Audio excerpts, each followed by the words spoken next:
যে মানুষ নিজের রাগকে জয় করতে পারে সে শক্তিশালী, কিন্তু যে মানুষ অপেক্ষা করতে জানে সে সত্যিকারের জয়ী।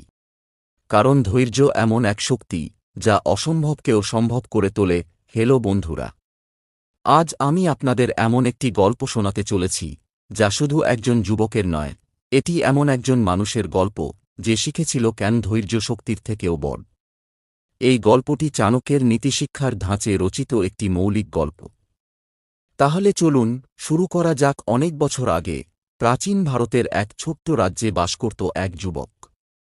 তার নাম ছিল আর্য। আর্য ছিল পরিশ্রমী, সৎ এবং সাহসী। কিন্তু তার একটি বড় সমস্যা ছিল। সে কোনো কাজের ফলের জন্য অপেক্ষা করতে পারত না। বীজ বপন করেই সে ভাবত পরদিন গাছ হবে। কাজ শুরু করেই চাইত সঙ্গে সঙ্গে সফলতা। কেউ যদি তাকে অপেক্ষা করতে বলত সে বিরক্ত হয়ে যেত। একদিন তার বাবা বললেন, বাবা, নদীও সমুদ্রে পৌঁছায় ধীরে ধীরে। কিন্তু আর্য উত্তর দিল, আমি ধীরে নয়, দ্রুত সফল হতে চাই। বাবা দীর্ঘশ্বাস ফেললেন। কিছুদিন পরে আর্য শুনল মহান শিক্ষক চাণক্য কাছের আশ্রমে এসেছেন। সে সিদ্ধান্ত নিল তাঁর কাছ থেকেই সফলতার গোপন রহস্য শিখবে। দীর্ঘ পথ হেঁটে সে আশ্রমে পৌঁছাল। শত শত ছাত্র সেখানে শিক্ষা নিচ্ছে। কেউ বই পড়ছে, কেউ গাছে পানি দিচ্ছে, কেউ রান্না করছে। আশ্রমে কোথাও কোনো তাড়াহুড়ো নেই। সবাই শান্তভাবে নিজের কাজ করছে।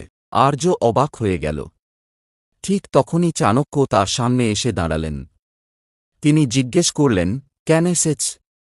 আর্য মাথা নত করে বলল, গুরুদেব, আমি দ্রুত সফল হতে চাই। আমাকে সেই পথ দেখান। চাণক্য কিছুক্ষণ তার দিকে তাকিয়ে রইলেন। তারপর মৃদু হেসে বললেন, যে মানুষ দ্রুত ফল চায় সে আগে ধৈর্যের মূল্য শিখুক। আর্য কিছুই বুঝতে পারল না। পরদিন ভোরে চাণক্য তাকে আশ্রমের বাগানে নিয়ে গেলেন। তিনি একটি ছোট আমের বীজ হাতে দিলেন।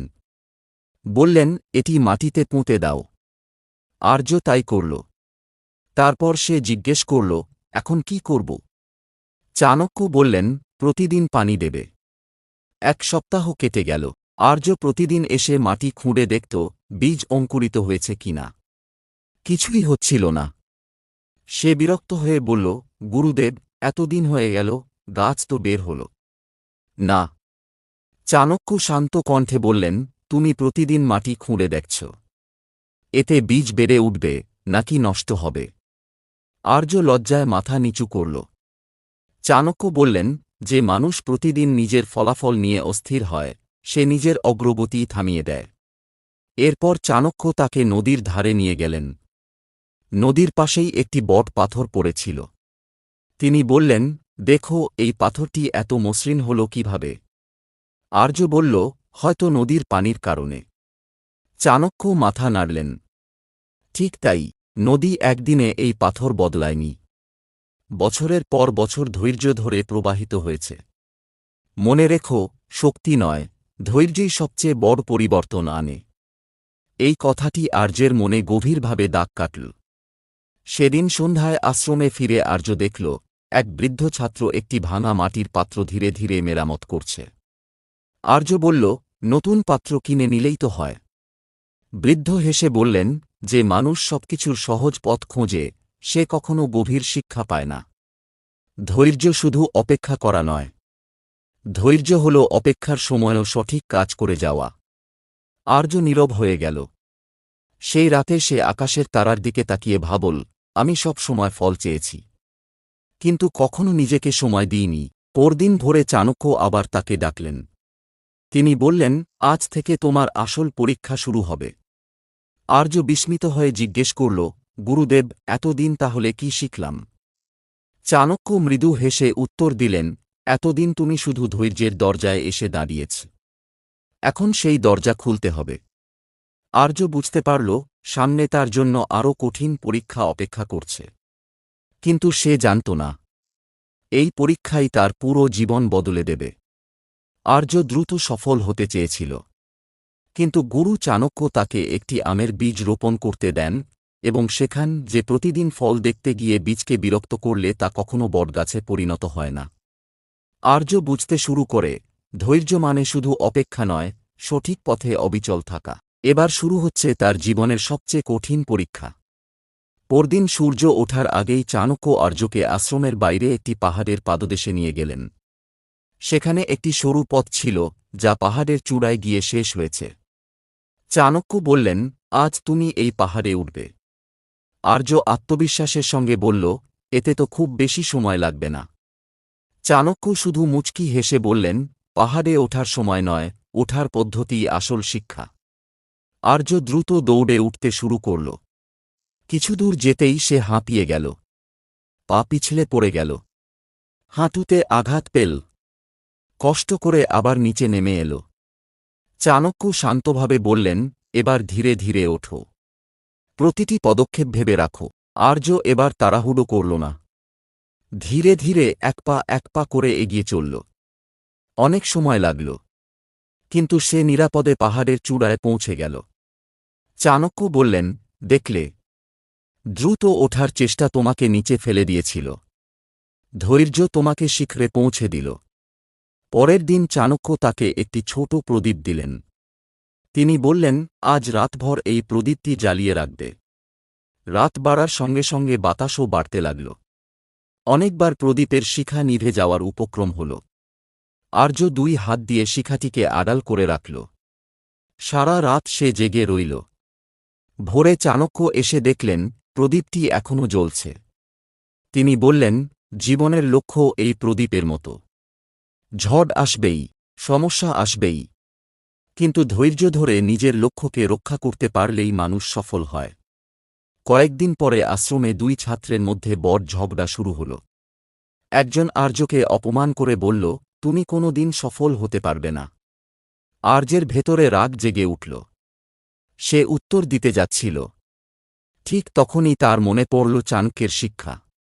সে চুপ করে রইল। কিছুক্ষণ পরে সেই ছাত্র নিজেই নিজের ভুল বুঝতে পারল এবং সবার সামনে ক্ষমা চাইল। চাণক্য দূর থেকে সব দেখছিলেন। তিনি কাছে এসে বললেন, যে মানুষ প্রতিটি অপমানের জবাব দেয়, সে নিজের শান্তি হারায়, আর যে ধৈর্য ধরে সঠিক সময়ের অপেক্ষা করে, সময়ই তার হয়ে উত্তর দেয়। সেদিন সন্ধ্যায় চাণক্য আর্যকে নদীর ধারে নিয়ে গেলেন। তিনি একটি বাঁশগাছ দেখিয়ে বললেন, জানো, বাঁশগাছ প্রথম কয়েক বছর মাটির ওপরে খুব কম বাড়ে, কারণ সে তখন মাটির নিচে নিজের শিকড় শক্ত করে। তারপর একসময় খুব দ্রুত উপরে উঠতে শুরু করে। আর্য অবাক হয়ে শুনছিল। চাণক্য বললেন, মানুষের জীবনও ঠিক এমন, যে নিজের চরিত্র, জ্ঞান আর ধৈর্যের শিকড় শক্ত করে, তার সাফল্য দেরিতে এলেও অনেক উঁচুতে পৌঁছায়। সেই রাতে আর্য নিজের ডায়েরিতে লিখল, আজ বুঝলাম, ধৈর্য মানে বসে থাকা নয়। ধৈর্য মানে প্রতিদিন নিজের কাজ করে যাওয়া, যদিও ফল এখনও চোখে না পড়ে। পরদিন সকালে চাণক্য তাকে ডেকে বললেন, আর্য, তুমি অনেক কিছু শিখেছ। গুরুদেব, আর কি শেখার আছে? চাণক্য আকাশের দিকে তাকিয়ে বললেন, শেষ পরীক্ষায় তোমাকে প্রমাণ করতে হবে, তুমি শুধু ধৈর্যের কথা জানো, নাকি সত্যিই ধৈর্যকে নিজের জীবনের অংশ বানিয়েছ। আর্যের বুক ধুকপুক করতে লাগল। সে বুঝতে পারল আগামী দিনের সেই পরীক্ষাই নির্ধারণ করবে, সে শুধু একজন ছাত্র, নাকি সত্যিই চাণক্যের শিক্ষার যোগ্য একজন মানুষ। আর্য ধীরে ধীরে বুঝতে শুরু করেছে যে ধৈর্য মানে শুধু অপেক্ষা করা নয়, বরং প্রতিকূল পরিস্থিতিতেও নিজের লক্ষ্য থেকে বিচ্যুত না হওয়া। পাহাড়ে ওঠা, ঝড়ের রাতে প্রদীপ জ্বালিয়ে রাখা এবং অপমানের জবাব না দিয়ে নীরব থাকা, প্রতিটি পরীক্ষাই তাকে আরও পরিণত করেছে। কিন্তু চাণক্যের সবচেয়ে বড় শিক্ষা এখনও বাকি। পরদিন ভোরে গুরু চাণক্য আর্যকে আশ্রমের বাইরে একটি বিশাল বটগাছের নিচে নিয়ে গেলেন। সেখানে একটি বৃদ্ধ মানুষ বসে কাঁদছিলেন। তার পাশে ছিল একটি ভাঙা গরুর গাড়ি। গাড়ির চাকা কাদায় আটকে গেছে।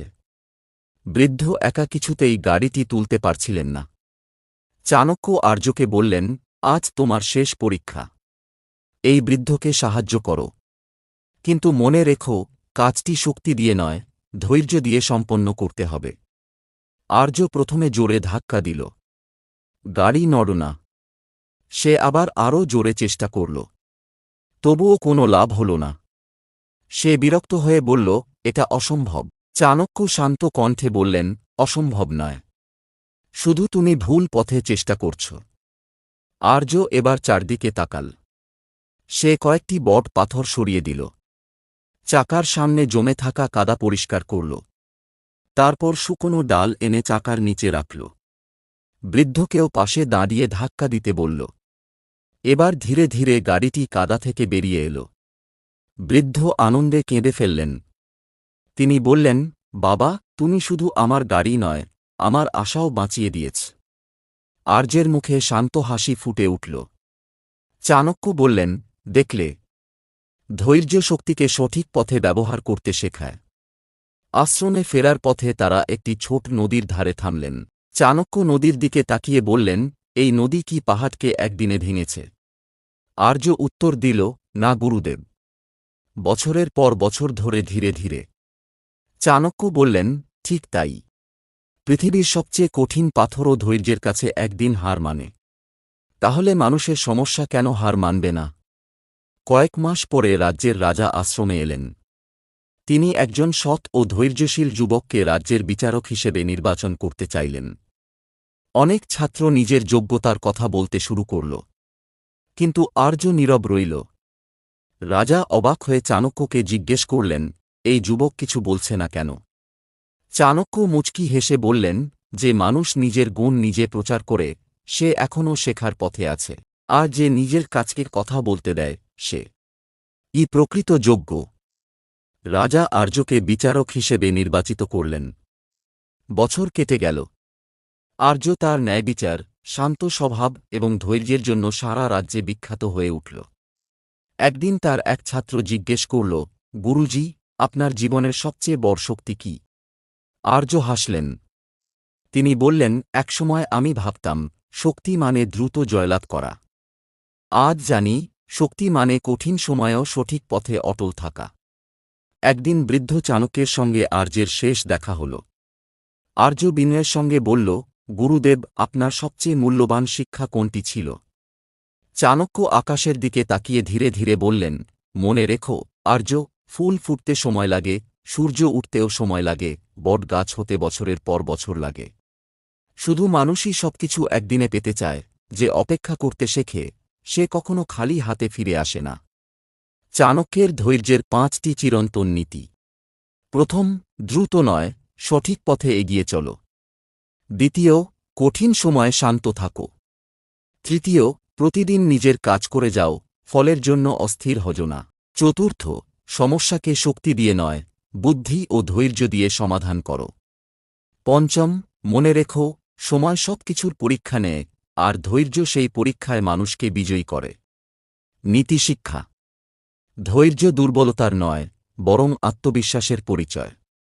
যে মানুষ নিজের আবেগকে নিয়ন্ত্রণ করতে পারে, সঠিক সময়ের জন্য অপেক্ষা করতে পারে এবং পরিশ্রম চালিয়ে যায়, তার সফলতা কেউ থামাতে পারে না। চাণক্যের একটি চিরন্তন শিক্ষা দিয়ে আজকের গল্প শেষ করছি। ধৈর্য এমন একটি শক্তি, যা তলোয়ার ছাড়াই সবচেয়ে কঠিন বাধাকে জয় করতে পারে। প্রিয় দর্শক, যদি আজকের এই গল্পটি আপনাদের ভালো লেগে থাকে, তাহলে ভিডিওটিতে একটি লাইক দিন, চ্যানেলটি সাবস্ক্রাইব করুন এবং বেল আইকনটি চাপুন। আপনার একটি শেয়ার হয়তো অন্য কারো জীবনে ধৈর্যের গুরুত্ব পৌঁছে দিতে পারে। ধন্যবাদ। আবার দেখা হবে চাণক্যের আরও একটি অনুপ্রেরণামূলক নীতিকথায়।